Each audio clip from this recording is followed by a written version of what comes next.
Persiapan pilkada di tengah pandemi virus corona atau COVID-19 disebut membutuhkan beberapa penyesuaian, terutama penerapan protokol kesehatan saat pencoblosan.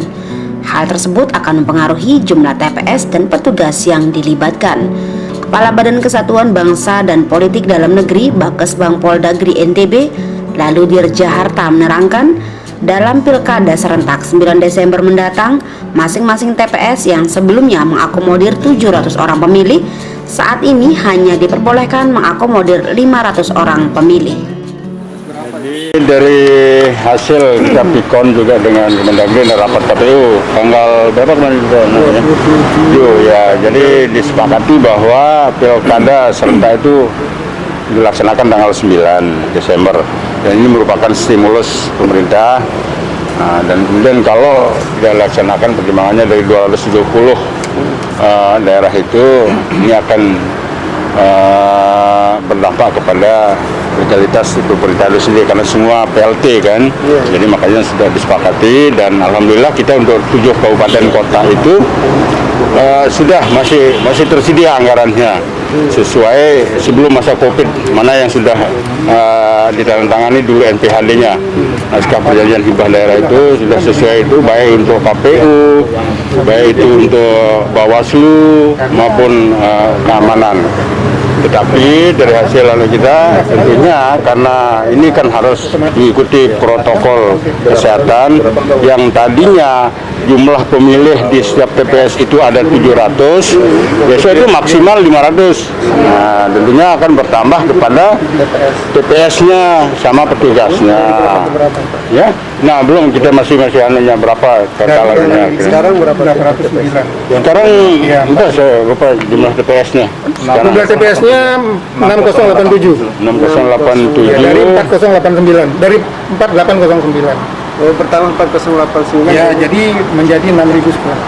Nah, ini kan juga berdampak kepada APD petugas sananya. Jadi ada tambahan ini yang sudah kita coba komunikasikan dengan teman-teman di kabupaten kota juga. Karena di masing-masing kabupaten kota juga punya ada Kesbang Pol yang menjadi leadingnya di sana. 208. Dan kemudian terkait dengan pilkada ini juga, memang kalau kita di provinsi kan sudah, tetapi kita melakukan pemantauan bagaimana supaya masyarakat itu di masa pandemi COVID itu juga mau keluar, jangan sampai tidak ikut mencoblos besok kan. Kalau dia tidak ikut mencoblos berarti ID kita turun dari demokrasi misalnya itu kan, ini juga akan sangat berpengaruh. Makanya ini harus disosialisasikan secara masif oleh kabupaten kota. Ada pembekalan tugas TPS nggak? Berarti TPS itu protokol COVID. Ini sekarang kan baru dihidupkan kembali, baru dilanjutkan apa yang kemarin sempat dihentikan itu. Nah, sekarang sedang masa pelantikan ad hoc-nya ya, PPS maupun PPK-nya kan di semua kabupaten kota. Kebutuhan anggaran untuk pilkada se-NTB?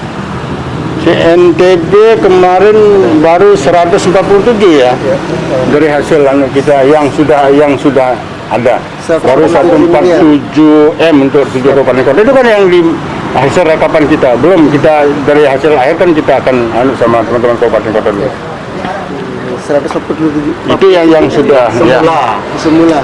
Belum ada penambahan ini dari NPHD yang awal dulu sebelum COVID itu yang. Ini kan sekarang kita berbicara NPHD awal, kan NPHD perubahan kan belum. Ya. Tapi yang nggak kena refocusing kemarin Pak? Dia enggak kena itu. Dan itu sesuai sama surat Mendagri juga tidak boleh di refocusing itu. Nah, terus untuk daerah-daerah yang melaksanakan pilkada, wali kota masa jabatannya semua pakai PLT di Indonesia? Enggak. Oh, kita kan belum lihat ini sekarang. Tetapi di beberapa daerah yang sudah masa jabatannya 2 kali kan, kayak Kota Mataram, Lombok Tengah, itu kan tidak ada penjabat nanti. Karena mereka sampai Februari itu masih ya, karena tidak berhak maju lagi kan. Jadi kalau daerah kecuali KLU itu kan ada. Kalau kita lihat pertanyaan sekarang kayak bupatinya yang maju, wakilnya kan enggak, mama kan nanti kan wakilnya yang jadi. Beda-beda ya.